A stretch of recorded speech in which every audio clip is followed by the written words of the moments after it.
Off top, you weigh less closer to the equator than you do closer to either the North or South Pole. Play the music. This is the Domonique Foxworth Show.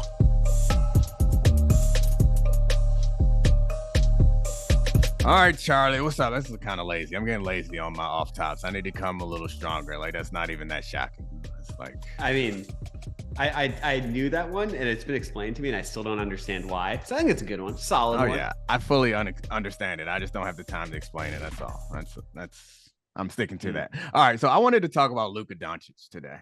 So it feels like he made the leap to. I mean, he's obviously superstar, but there's another tier above that. And I know you hate tier talk, but we don't have to get deep into that. But there's another step that Luka has to take, because I don't think of him as Giannis or I don't know, Embiid. Well, I guess Embiid is not there necessarily, but like Giannis is the guy in the NBA. And there's I guess KD and Kawhi Jokic when he's healthy. Yeah, Jokic. Which also Jokic hasn't had great playoff success. So there's another step to be taken. I mean, he's gone to the conference finals the same way Luka has, but I guess Luka did it arguably with less and outside the bubble. But anyway, I guess the point I'm trying to make is when Luka came into the league, very young, he was incredible. And the comparisons immediately came to him being compared to LeBron. And we all understood it. He's like a big body point guard, which was LeBron-ish. But the maturation hasn't been LeBron-esque. And he never was as good as LeBron because he wasn't as explosive. He's athletic enough. He's a better shooter than LeBron was early in his career, and better shooter than LeBron ever has become. He wasn't a force on defense. He's kind of a negative on defense. So he was never LeBron, but I do think that there's an expectation, and there has been expectation, that he is going to take another step. Every year we go into the season where he's one of the MVP favorites, if not the overall favorite, and he's yet to live up to that, which it feels like I'm being like hard on Luka, but I don't mean it that way. I just mean like the development for him has been more of a late in his career player, which maybe part of that is because he was professional already, and the big jumps that you would expect for a professional player to make, he's already made those jumps. But honestly, what you hear and what you read about him more is that he's not like committed to being in shape and healthy and physically fit for the game, which, like, I don't know. I'm hesitant to make those assertions because I'm not around him, but it does seem like people who are closer to him and closer to the game believe that to be the case. So I watched them play. Funny, speaking of LeBron, I watched their last game against the Lakers, which was an incredibly fun game to watch, which they blew I think 27-point lead at one point to the Lakers. Yeah. And when you watch that game, knowing the outcome, it seems pretty obvious that the Lakers are better than them.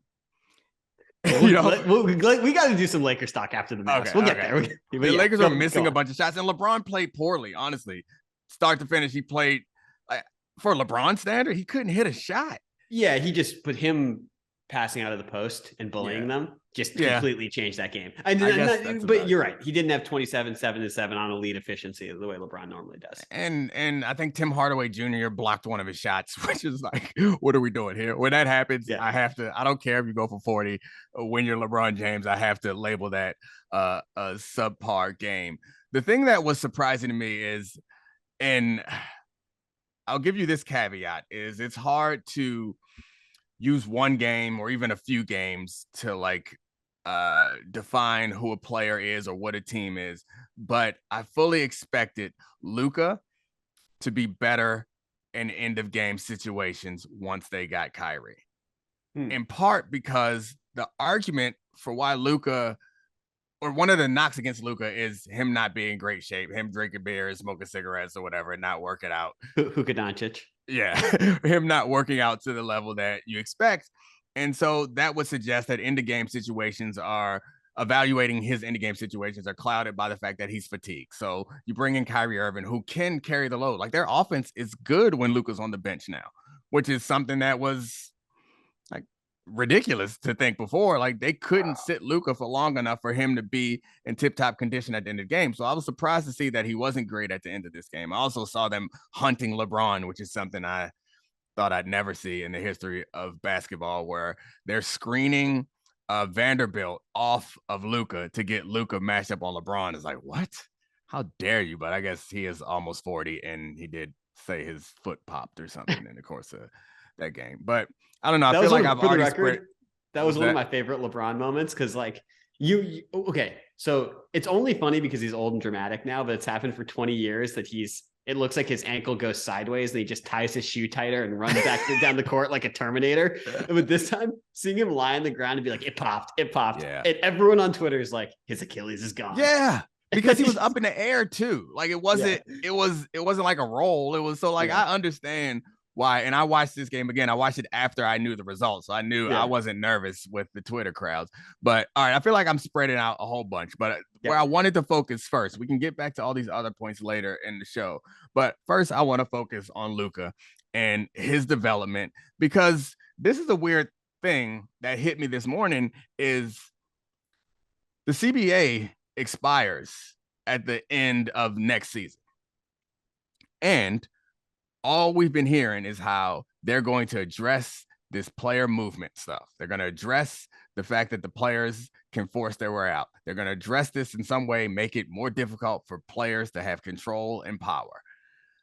Luka has 3 years left on his deal, but he's got 1 year left to exhibit this power that all other players have used to move themselves from place to place. So I guess that is the backdrop that I'm using for this Luka conversation that I want to have with you. And one of the things I want to talk about is like what you think about his development and improvement. What more can we expect from it? What's holding him back? And the next step is Kyrie enough to keep him there? And is Kyrie even going to stay there? Because he's not under contract long term. So let's start with the Luka development. What do you think?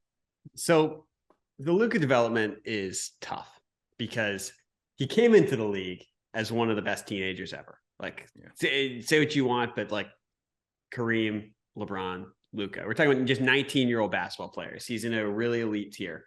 He is probably the heir to LeBron, and like, this guy can run every decision, make every decision that makes an offense run as a big guard. He can make every pass. He's ridiculous.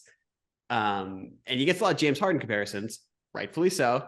Big difference. He's fucking incredible in the playoffs. And the 30% gain in stats that Harden gets from flailing around and reaching into people's arms and stuff, Luka just can play through that and is awesome, even though he whines at the refs.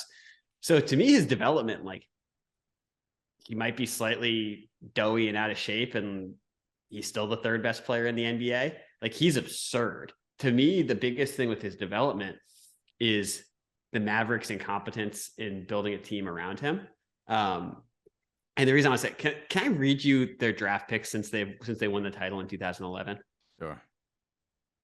Jordan Hamilton, Tanguy Ngombo, Tyler Zeller, Darius Johnson-Odom, Kelly Olynyk, Mike Muscala, Justin Anderson, Satnam Singh Bamara, AJ Hammonds, Dennis Smith Jr., Luka, which is a lock. It's the best European prospect in decades at the time. Jalen Brunson, great pick. Shake Milton, Isaiah Roby, Josh Green, Tyrell Terry.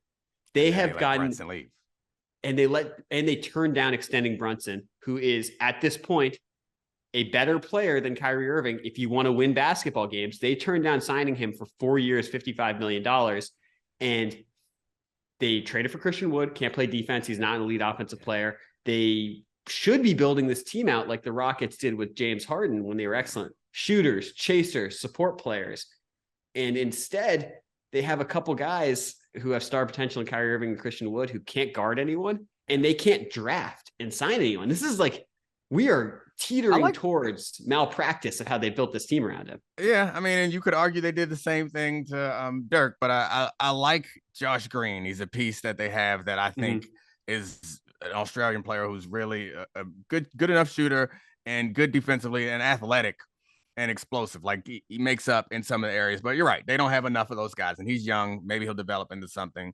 They got Holiday too, who I think is something maybe that they could build around. I think he's a much better shooter than you would expect from someone with the last name Holiday. At least I would expect for someone with the last name Holiday.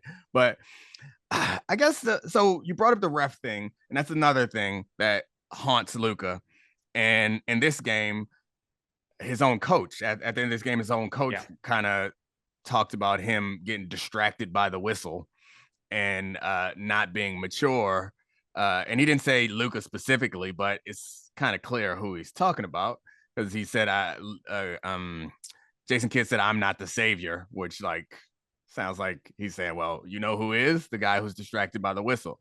Right. And that game started, I was just watching the first quarter. And again, with this in mind, I'm watching, and the first quarter, there were 4 different occasions in the first quarter where he's like demonstrating like real animus towards the referees about the calls. One of them was obvious he was wrong, and the other 2 was like, yeah, maybe it could go either way. And I'm not one who like complains about other people complaining. To me, it's like a waste. To me, it's a waste of time.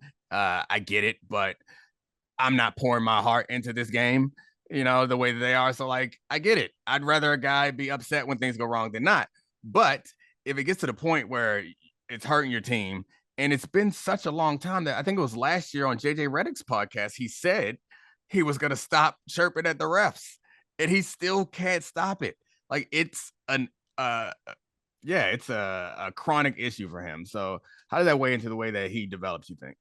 I just think it's like his is weird because his game isn't dependent on calls. He's just kind of an asshole on the court, and that's like his edge is like really good. But he's like kind of an asshole to everyone, refs included. And I'm more annoyed by floppers. I'm more annoyed when I see Trae Young hunt for fouls, even someone like Embiid who's playing for a whistle rather than to dominate, than I am with Luka, who I'm annoyed watching him because I'm just like, dude, play basketball. Stop talking to the refs. But it doesn't quick change time out. I disagree with you on Embiid.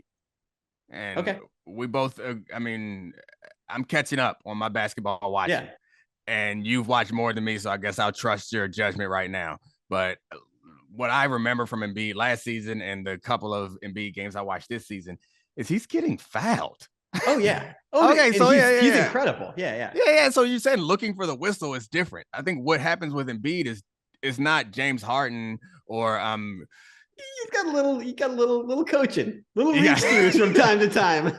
All right, that's fair, but I don't know. I guess I'm biased towards the big guys, because the big guys, you can't call them many times that they're being fouled, and it's just like they deserve the same protection as everyone else, but they don't get it. And he when he gets to the line, 90% of the time he deserves it. But it's also like you're right. He gets the big man bump, where when he's being guarded by someone who's 6'3" and he tries to reach through and he draws the foul on a switch, you're like, come on, bro, come on, just dunk that. I guess the question is for me on the Luka stuff is, do you see a path forward for this team around Luka to maximize his ability? If not, is that more on Luka or more? It seems like you are more upset with the organization than you are with Luka. Because I'm surprised. I was expecting you to come at Luka about being like out of shape or not developing his game. And I would love that. I took for granted that every single year LeBron showed up in pristine shape. Kevin Durant showed up like with another tool every single year. And I expected and want Luka Dončić to do that because he hasn't. Objectively he has improved, but he just hasn't improved that thing that's there. And he can physically dominate. He can score from every single level. The problem with just talking about his development compared to the team is I do actually think with how good he is right now, they could just, if he had a more complete roster, they could win the title. Like we can go through the West after this and we get to the Lakers and like, there's no team that is a clear winner. So the thing is like, we want those guys. We want Anthony Edwards. We want Zion Williamson. We want Jason Tatum to be able to be the number 1 on a championship team. And I'm like borderline 100% confident that with the right roster, Luka could be that guy. Like even like some of those people, like imagine Jaylen Brown being the number 2 for Luka. The fit would be perfect in something like that. So the thing about talking about the basketball players is we don't divide them the same way we do football players into positions. And that makes sense because it's become more positionless. But one of the things about Luka that adds some value to him is he's the primary ball handler. Yeah. And I think we should consider using that as a distinction, like the same way he's a quarterback. And the reason why I bring that up is because as good as Embiid is, I kind of, if I want to build a team, is this crazy? I guess Embiid's good on both sides, but I kind of feel like the primary ball handler makes, like, there's so much more added value. I'm tiptoeing around a take because I'm scared to make it, but make it. Yeah, I think that there's some value because I don't think he's as good a basketball player as other players are, but I think because of his position on the team, he's more valuable than, because I do think that he could have won a championship with the right roster. This year, last year, the year before that. The roster isn't there, but also he needs to improve a little bit. Yeah. I mean, the thing is, like, one of the mind of Luka is that he's so good in the playoffs. Like, actually, and I know the numbers are all messed up over the last couple of years because of the pace, but he's actually putting up like young Jordan, young LeBron numbers in the postseason, which we know the game slows down. Like, when we go through the Western Conference, part of the thing that's hard of breaking it down is you don't trust all these people. I know Luka is going to annihilate teams in the postseason way more than Embiid, track record wise. Right. I mean, you don't have to sell me. I just think Luka's a better player than Embiid. I know Embiid's been playing incredible basketball since like the Jokic hype came out, and like he's clearly number 2 in the MVP debate. But if you just draft and push forward, what holds me back is I do believe that the other end of the floor matters, and you can't be a minus if you are a plus on the other end of the floor. I guess my point, like, they both take so much pressure. Luka takes a lot of pressure off of his teammates on the offensive end of the floor. He puts more pressures on his teammates on the defensive end of the floor. I think Embiid takes pressure off on both ends of the floor, but not to the degree that Luka does on offense. And offense is just like in the NFL, you'd rather have a superstar quarterback than a superstar linebacker because offense is like more valuable. So, and here's the thing, like, to the point about conditioning earlier, like, Luka is a good enough athlete. He's absolutely gigantic. He should have made himself an average or above average defender by this point. We saw it happen with Steph Curry. We've seen it happen with Jokic. Like, there's no reason why he can't be that. And, you know, to your point, like, the Mavs aren't a serious contender and the Sixers are, and a lot of that's because of the roster. But you know why the Mavericks aren't going to do in the postseason this year is because that team doesn't play any defense. And they were able to blow a 27-point lead against the Lakers. They're not just like average on defense.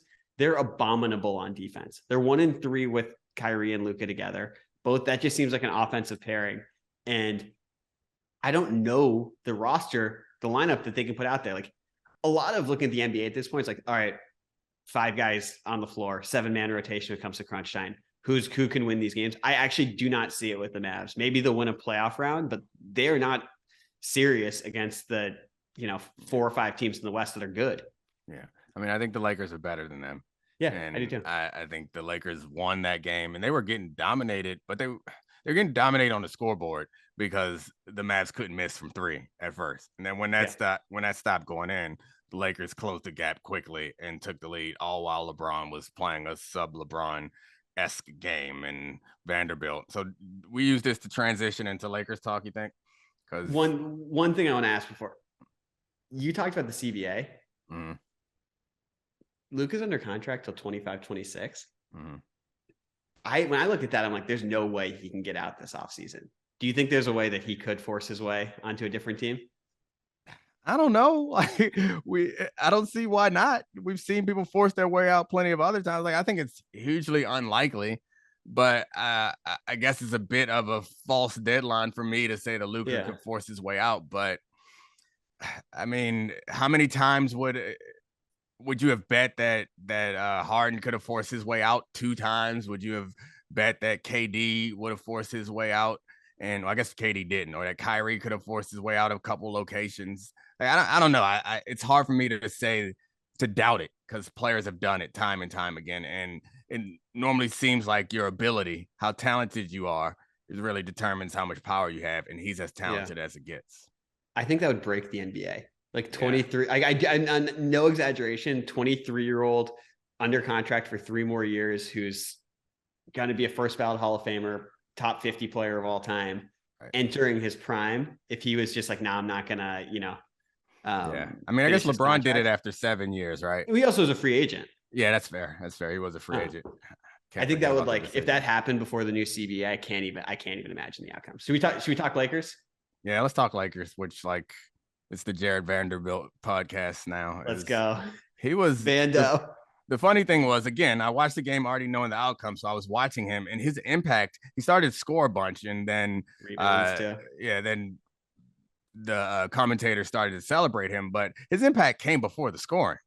It was all the small stuff. It was all the, like, I hate to sound like old school coach, but it was all that old school coach stuff, that the stuff that I'm going to be coaching my son's basketball team in practice tonight. All the stuff that I'm going to be talking about. Speaking of which, the complaining to the refs, 10-year-olds do it too. Like that. The kids, man, they do copy this stuff. I was always one who was like, don't complain about the example that the player set for the kids. I'm not complaining about it. But yeah, one of our best players did the silencer over the weekend. Like, you're 10 years old, but I loved it. It was incredible. He's not my kid, so it was outstanding. But yeah, and then they all, including my son, complained to the ref the whole time. It's like, you're 10, you don't even know the rules. Put your little arms down. Like, why are you looking confused? Like, yes, it was a foul. Yo, can I tell you a quick story of this is the exact opposite of an actual scarring experience from little kid basketball.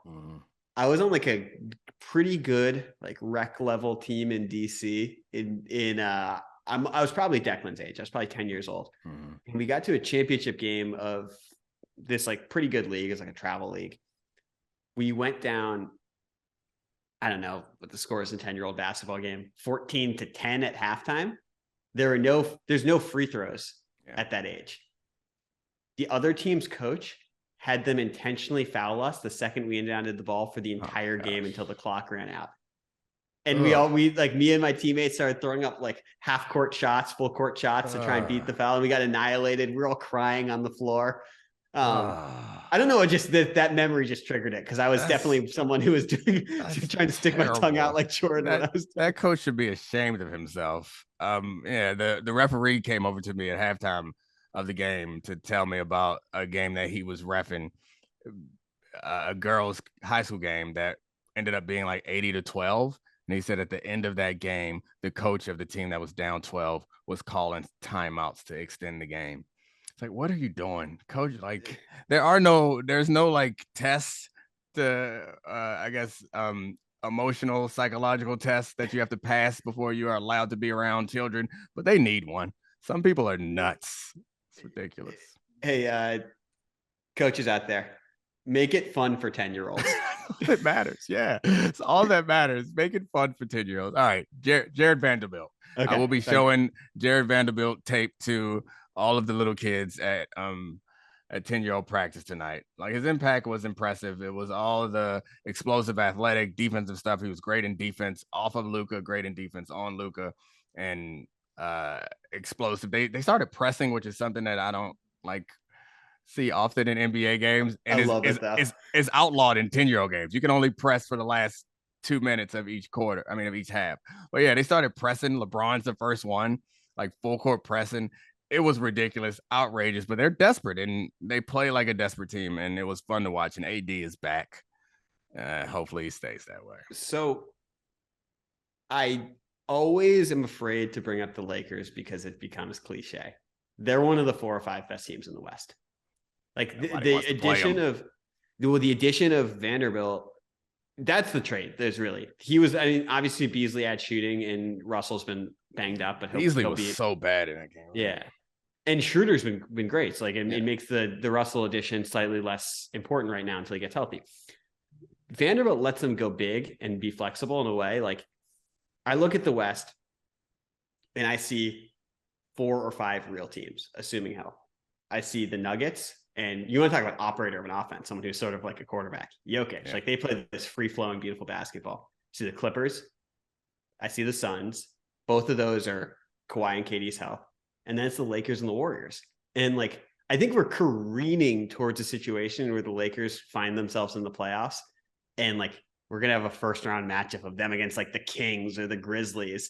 And we're going to have to like look up and be like, all right, game's going to slow down, half court offense. Are you going to trust LeBron and Davis in this group or Morant and Dylan Brooks or Sabonis and Fox? And I cannot believe I'm saying this, but I actually believe in the Lakers team.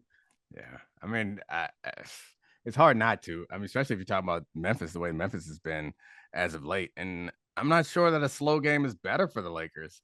I mean, I guess it seems like the Lakers are like an explosive transition team now, or maybe just it feels like LeBron's contributions are in that area much more than it's in the slow grind it out. But obviously they're capable of that.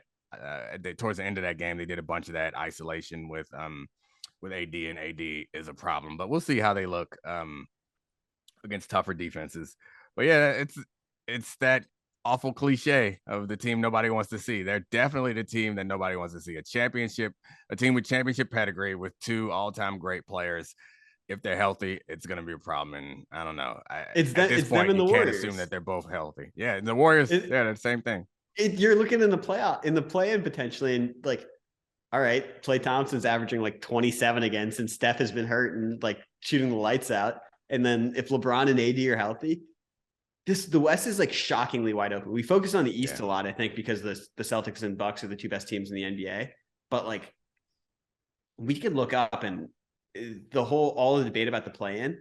Like, if there's a play-in team that reaches the conference finals in the West, I would be 0% shocked, and that would have to be a first. And the West isn't as strong as I thought it was going to be at the beginning of the year, but I guess the Clippers are coming on a bit, and the Nuggets, we'll see.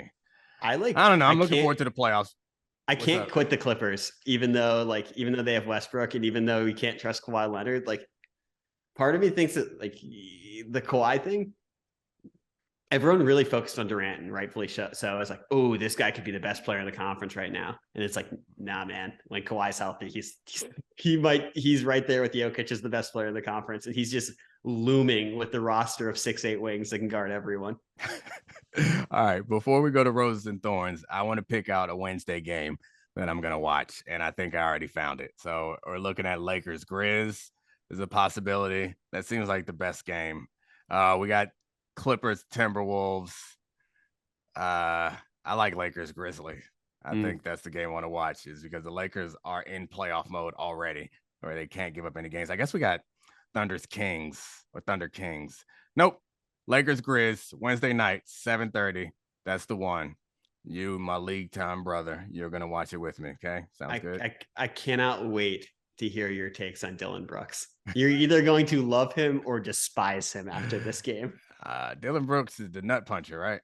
Oh, he's dirty as hell. Yeah, I can't in good conscience condone intentional nut punches. But DB has big time DB energy. Yeah, a lot of irrational confidence. Okay, I'm in favor of irrational confidence, but keep your hands away from other people's testicles. All right, Charlie, I appreciate it. He's so good. How has Domonique been lately? Bad or good? Let's find out. This is Roses and Thorns. All right, Roses and Thorns. Hey, Ashley. Hey, Domonique. You never actually call me Domonique in real life, but do you like when I say your name though? I mean, it's fine. I mean, you call me Damo sometimes, which I don't call you that out loud. I type it all the time. Yeah, you stole from your cousin Megan. I know. I did steal from Megan. She's a creative one. But you know what's so funny is that even though your name is Damo, D-O-M-O, and like obviously you're the main Domonique in my life, I have a couple girlfriends who spell it D-O-M-I. I think I've said this before. My phone auto corrects your name, and I feel so bad because I'm like, no, I know how to spell my husband's name. Yeah, lots of people. I think it auto corrects my name on my own phone too. I haven't. That's so weird. Apple's so much smarter. I mean, no one spells it that way. My mom just was like, I'm gonna do it a different way. Domonique, not Dominique. So it lends itself to Damo, which is better than Dami. So I like it. So I talked about you on Bomani's podcast last week. Oh no, what you say about me? Now I have to listen to another podcast. You know I don't like listening to podcasts. I was just telling the producers guys that the podcasts I've listened to in life are this. I'll go back and like re-listen to see how crazy I sound and like really nervous, honestly, each time. And then I only listen to my segment. I don't care about the sports. And I've listened to Serial, which I've heard is like abnormal. But then I've listened to a segment of Freakonomics that Domonique did a long time ago because he said some things about me that could have been interpreted in different ways. So I wanted to hear it myself and laugh at it. I wasn't offended by it, but it was funny. It's basically like, she's a gold digger. She knew I was going to make some money. And you know what? I knew you were ambitious. Yeah. And I knew whatever happened with football, whether you got a contract or not, I knew you was going to be just fine. And so when you said that, I just made an Instagram story of it laughing, excuse me. I wasn't sad. But anyway, what were you saying on Bomani's? I'll have to listen to it depending on what you say you said about me. I called you a wartime general, which is a joke that I've used for you a number of times. It's not really a joke. It's that I think we talked about it here before. It's like you have anxiety, which like so much anxiety, yes. But I don't take my anxiety medication. Yeah, she refuses to take anxiety medication, but the anxiety is something. I have anxiety. That there's lots of things that could go wrong every day, and oh my God, I worry about all of them. You worry about all of them. Ask me what time I was up today, like 3 a.m. because I was up worried at that point. So maybe you should take the medication that was prescribed to you, but fine, you're growing. Do whatever you want. But I got this. I would say that I've always made the joke that you are the coolest person when things like go wrong. Because I'm already pre-worried. I know that's the joke that I was building up to that you undercut, but whatever, it's fine. I'm sorry. Okay, run it back. Let's test Christina's editing. One more time. Oh my God, what do you mean by that? Don't give Christina any more work. We'll keep this all in. Oh my God, tell me more, babe. I think that in this theory of yours. You are always doing a dry run for an emergency, and you're always thinking of every opportunity. And so surprisingly, I think if anyone's around you and they spend any time with you, you come off as like very happy and like kind of bubbly. And the person that you would imagine who's like good in a bad situation would be someone who's more cold and calm and cool. You're like very up all the time, but surprisingly, you're entirely at 3 a.m. when I have scary thoughts running through my mind. Surprisingly, in a crisis, you are always like, and we have a relatively, I was going to say young family, but our oldest kid is 12, and we have lots of other family members. So like we've had a lot of things that pop up, which everyone has in their life, and you know that one person, is going to like take control and make all the decisions, and you're that person. And it's like, this is a huge compliment that's probably not going to sound like a compliment. But here, I don't know who. It's probably just a package. Yeah, don't worry, it's just a package. It's no one breaking it. Wonder what I got today. But what I see in that doorbell came just in time. It was like literally Saved by the Bell, because I don't like compliments. I don't know if you guys caught the doorbell ring, but the doorbell literally just rang. And I'm like, no, it's weird. You do like compliments. The thing is, you do like compliments, but you want to get them, but then when they start coming, you act weird. But whatever. I didn't know I hate them. So the point I was, but I know why you're saying this compliment though, and I think that's why I'm like, no. But anyway, no, I mean it's. I said it last time we had an emergency room trip. This one was an emergency room trip, but I've said it every time because it's always really impressive. But the compliment that I was thinking is, you know, when a family gets to a certain age, there's like one matriarch in the family. And at one point, I can make biscuits. Yeah. At one point, I stay cool. It's at me, one y'all. Point, I don't got a paying job. I can watch the babies. I can't even get to the compliment because, well, anyway, the point is, never gonna get to it. You are becoming, or you have become, I guess, that person in some ways. And like your mom is not like, she's still with it and active and whatever, but you see that happening around families, and particularly Black families. It's often a Black woman who's at the center of the family that everybody kind of looks to for some sort of like, I don't know, emotional and spiritual guidance, and also like decision making. Telling it like it is.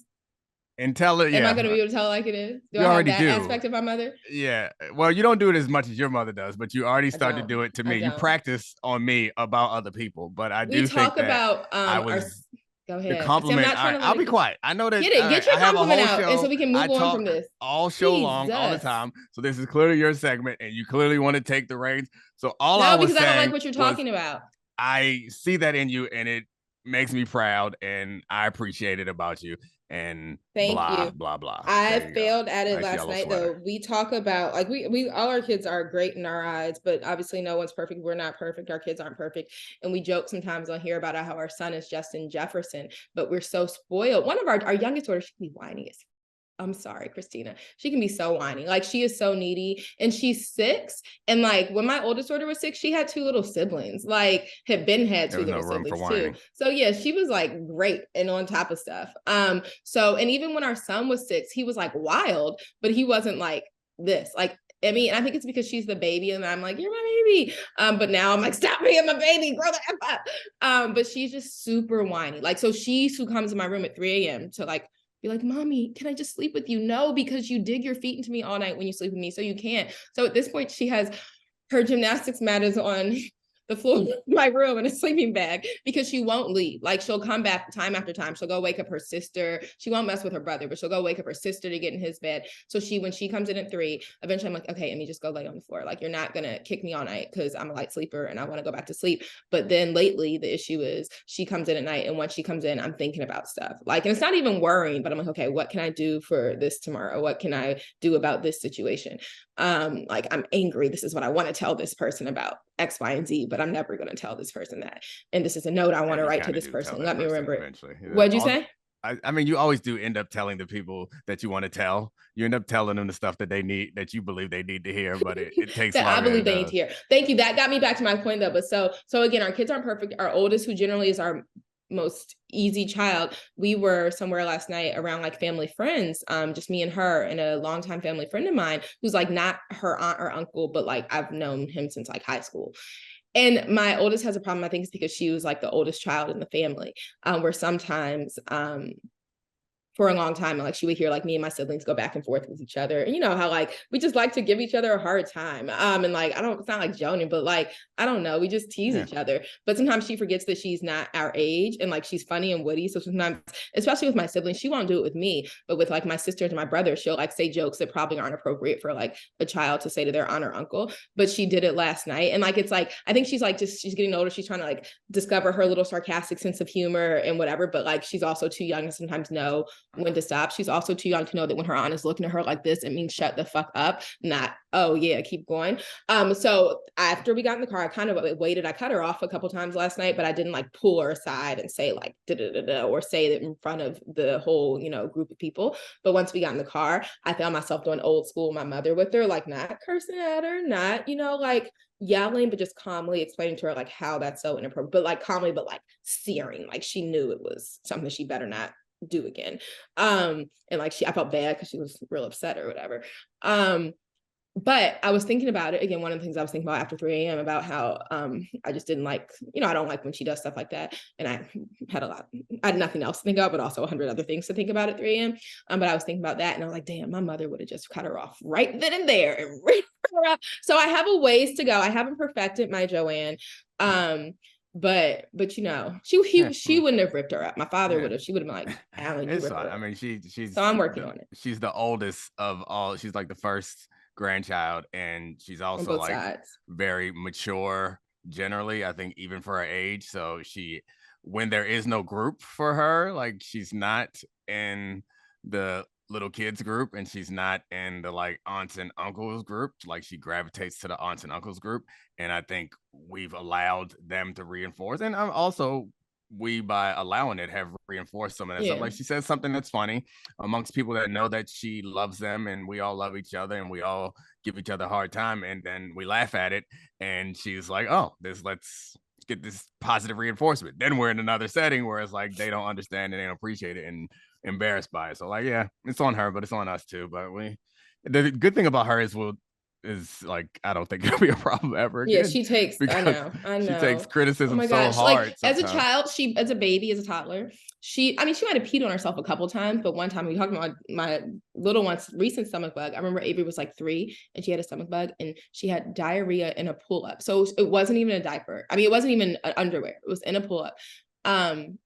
She never peed on herself again after that. Not once, because it was so traumatized having diarrhea on her. Like she messes up once and she's like, okay, learn my lesson. move on. The other ones are like, nah, we aren't going to do is learn this lesson no matter how many times experience tries to teach it to us. So no, it'll be fine. But speaking of our family and whatever transition, hell of a transition. You're a professional. How many shows have we done? It's just so easy, it comes naturally to you now. I like it. Well, no, I said and whatever. Like I meant to say and, you know, I was thinking the weekend because last night was the weekend. Like speaking of our family and whatever. Speaking of our family, we had a lot of family time this weekend, which was nice. And last week, when I'm saying weekend, I'm honestly thinking back towards like Wednesday, Thursday. Not all under the best circumstances, but it's always nice to have a big family and be gathered with them. I think it reaffirmed my would you rather last week was like, would you rather live far from your family or everyone on the same block? And we're not on the same block, but we're all kind of in the same quadrant, mostly in the same quadrant of DC, certainly in the same city, or like really, really near in suburbs. So I'm lucky that we're all here. It's nice. We had a lot of cousin time this weekend. The kids had a lot of cousin time earlier in the weekend. We went to a lot of sports games, but because I was so busy with family, you got a chance to double the amount of times you have taken all the kids to school this year, which I busted your chops about last week. So congrats. You have now taken all of our children to school, I think 4 times. Congratulations, babe. Or ever. This year. Oh, okay. The school year. Not 2023. That would be pushing it, but the 2022-2023 school year. Gotcha. So thank you for that. That was your rose. Another rose that I'm just going to give you, hoping it goes well. It's like I'm manifesting positive things for you. Is our son's basketball team was in the playoffs. I reminded him he forgot their play in like their little playoffs, and it's like a 1 loss and you're out situation, and so single elimination, I guess you would call it. I know my sports. And so they won their game yesterday, and I guess the coaches, he has 2 coaches who are dads on the team who are the best with them. They have really busy jobs and like they carved this time out, but I guess they didn't put this Monday on their calendar. Just coincidentally, both of them, sometimes they've each had to travel, but coincidentally, both of them are traveling tonight. So guess who's going to coach the basketball team the week before their next playoff game? Yeah. Fortunately, it's just a practice. So, I mean, if we don't get anything done, we don't get anything done, but it's going to be heavily defensive focused is the plan. And that's what we're going to do. I got to find some drills for them to do. I think mostly the most important thing is like, we just get through the couple hour practice. That's couple hour. You don't know how long you think the practice is. That's an hour and 15. It starts at 5:15. It's 45 minutes. Oh, okay. Well, 45 minutes. Oh, that's easy. That's he's normally not in town on Monday evenings, guys. Like during the football season, he was always traveling. So that's a good reason to not actually know how long the practice is. I took him to the last 2 practices because, I mean, after the Super Bowl, I've been back. So I've been to the practices and hung out in the area and watched them practice. But the game was fun. We went to the Maryland game before. The Terps got another win. We're undefeated as in-person Terps fans, knocked off Purdue and then Northwestern. And then we went from that straight to Deck's game, and he was his normal defensive self and was really good on defense and was really aggressive on offense, but shots was not hitting. Kills me. He'd be like, as soon as they get the defensive rebound and they're running back down to their side, he have videos of it. He has his hand up like begging for the ball. If you pass that boy the ball, he's basically like a really good double dribble, like get out of jail free card, because like pass him the ball and he asks for it. He's been asking for it no matter where he is on the court, no matter how many people are crowding around him. Nobody really, because they know he ain't gonna do nothing with the ball, but his hand is always up. He always wants to pass. You pass to him, he's like and passes it right back to you. So it's like you pick up your dribble, a couple drives. No worries. He had a couple drives, got a clear look at the basket and then threw it up there. But honestly, like I'm just happy that he's shooting the ball, because none of them, there's like 2 kids on the team that are like really good offensive players. And the rest of them like are little kids playing basketball. So like throw it up there. Just keep shooting it up. Eventually one will drop or they won't drop. But it was really fun to see them play and to see them win. And it seems like the kids, at least our older 2, really enjoyed the Maryland games both times. I know. I tried to be like, do you guys really want to go? When I realized I had messed up our tickets. And they showed up and were really good. So I was I'm going to offer myself another rose, because it's you deserve it. Nah, I mean, it's not even about the rose as much as it's about me trying, which I guess is the definition of marriage, is trying to continue to mold yourself into the person that the other person wants is the idea that we talked about it last week with being close to family. I've like my family has always been like my nuclear family, and it's not like we got cousins and aunts and uncles that we're semi close to, but not super close to. And you're very close with the rest of your family, and you guys always have a lot of things going on, and So it's very many of important. us. Yeah, it's very important to you Excuse me. that you show up to for your family, Yes. which is something that like I Yes. appreciate and I understand and I value. But we've also discussed that I'm an introvert and I'd rather be alone. And trying to show up for the tough things this week for people, and also like for Sweetum's birthday dinner last night. He calls my brother Peyton Sweetums. It's a long story. That's his name. His name is Sweetums. Sweetums Petums. Because I used to call him Happy birthday, Petey, my sweetie. Yeah, happy birthday, Petey. Sweetums. Anyway, go ahead. So, so like I don't know. appreciate you for that. I was surprised. I really didn't expect you to come to dinner. It's last not about night. the rose as much as it's about me accepting that you're right about some things, and that's one of the things that you're right about is how much people value just showing up and being there for them. Because like I don't know what to say, I don't know what to do, and you would assume that 28-year-old man doesn't care one way or the other if I show up to his birthday dinner or not. But he would maintain that he doesn't. No, I'm sure if you asked him.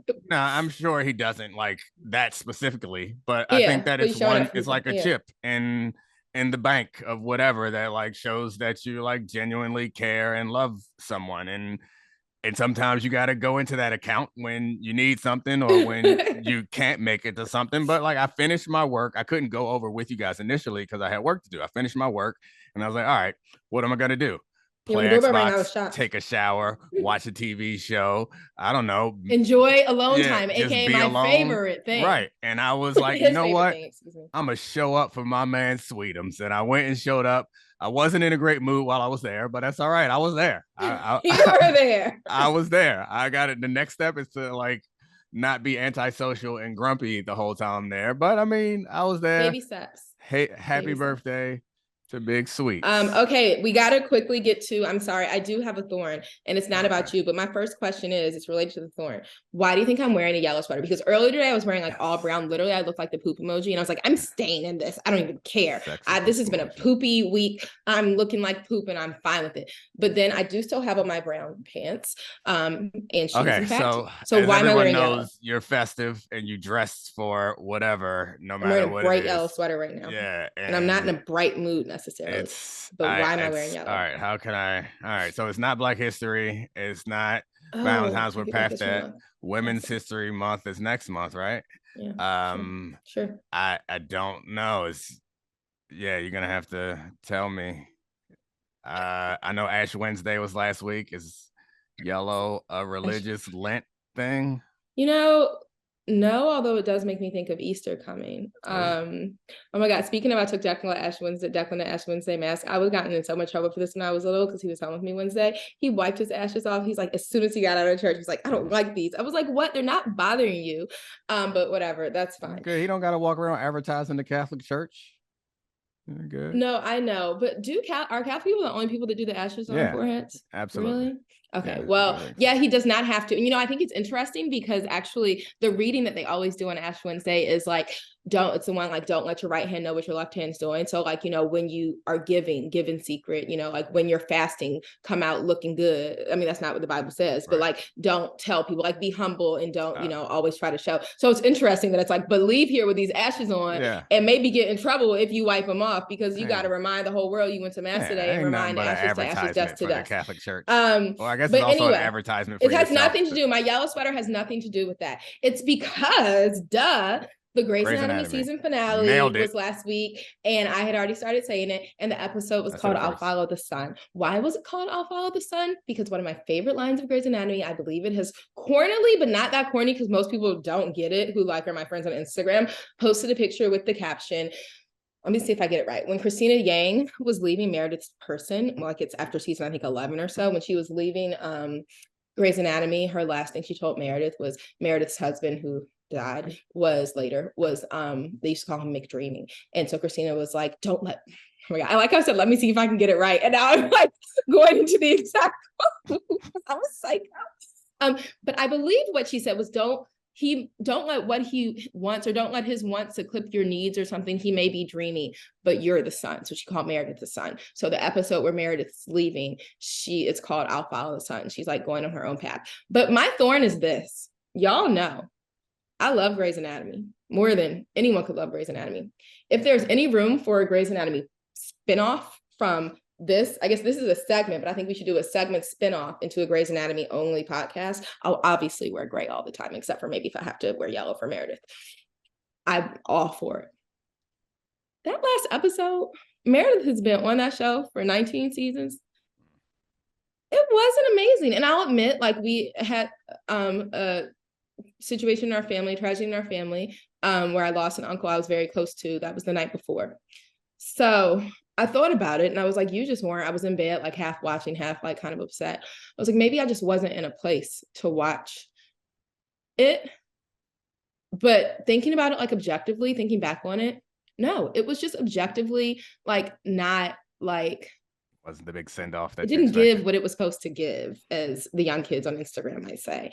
But it leaves me with the hope that, quite honestly, at this point, so she left Seattle to move to Boston, and now like other cast members also have moved to Boston. She's moving for like personal reasons, but happening to like be able to work for this foundation that like owned the hospital that she used to work for, that other characters who have left, like Jesse Williams and his wife on the show, they now live in Boston. So I'm like, maybe she's able to do this, like, I don't want to say lazy a send-off, but like not giving what it was supposed to give a send-off, because there's a spin-off loading, which just gives me great hope for the future. Because then it'll be like I get 2 Grey's Anatomies basically, and Station 19, the one that sometimes has crossovers.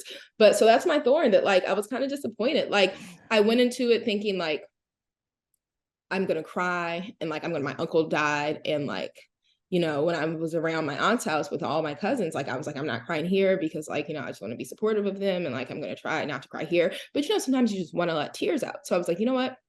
It's time. Like I'm home. I'm not around any other people who I want to like not be crying for. I'm going to watch Grey's Anatomy and cry for all the reasons. It did not move me to tears. I mean, think about, but it was just not great. It wasn't giving what I thought. Like, and I prepared for this. I watched all them old episodes getting ready. I went through all Meredith's highs and lows, which like maybe we could just do a podcast about Meredith. Actually, like, maybe by the end we could get Ellen Pompeo to come talk to us. Because like, I'm not sure if I heard. Oh, maybe by the end we could get Ellen Pompeo to come talk to us. What if we could do that? But anyway, I was so ready for it, and it just was. Was that the end of the season? Is there any more Grays to the? Huh? Is that the end of the season? No, it's like the middle of the season. I think it's like episode 8, 7. So maybe it's a okie doke. Maybe they just got you guys all if excited. So they are really crazy for talking so much about how she's leaving. I mean, they said like she might come back some. I think I remember reading though, because you know, like all the stuff is kind of like reported on like the Hollywood Reporter and stuff, that she was only under contract for 8 episodes this season. So whether this is 7 or 8, I can't remember. But like they say, but like she may pop back in, because they have a lot of doctors who have come and gone, and they come like, oh, we have a special case, or hey, I'm in town for this. And like they come for an episode. But yeah, that's my thorn. It's not about you. It's not about Shonda, because Shonda's perfect. Yeah. It's just that I don't understand. Some things are bigger than you, and you don't understand them. And I know there's got to be something to it, because like she could have killed it if she wanted to. She could have killed her if she wanted to. Like, and none of that happened. Like, here's how lazy it was, right? So like she's been trying for like this whole season, like she found, or even maybe starting last season, this guy she was dating, like he ended up moving from, I think, Minnesota to Seattle for her. And it's a guy that she met years back, another surgeon. And so he moved, and like they love each other. And she also saved his life, this other, like, but he moved to Seattle and took a job at the hospital that she worked at. And then like, I think she just wanted him to say, I love you back or something, or like wanted him to make some sort of more commitment. He calls her and he tries to get to the airport. Really? He's not going to make it once he changes his mind and comes to his senses. He calls Meredith, and she's on the plane, and she just pretends she can't hear him. She's like, oh, we're taking off. And that's how that ends. Like, that's not going to be how that ends. You know what I mean? Like, there's more to this. So as much as it's a thorn, I also is like something that gives me something to look forward to, because it's not over, guys. More Grey's Anatomy. I can't. Is that why you wore a gray shirt today? Exactly why, because I wanted to commemorate the Sunshine's last episode. That's not really her last episode. All right, so one loose end that I feel like I have to close before we go. Okay, because that's your all Valentine's gift finally came, and you liked it. I did a good job. I really liked it. You did a good job. I have it on under my sweater, so thank you, sir. You're welcome. Thank you. You're the best. Love you. I love you too. Bye. Bye, guys. This is the Domonique Foxworth Show.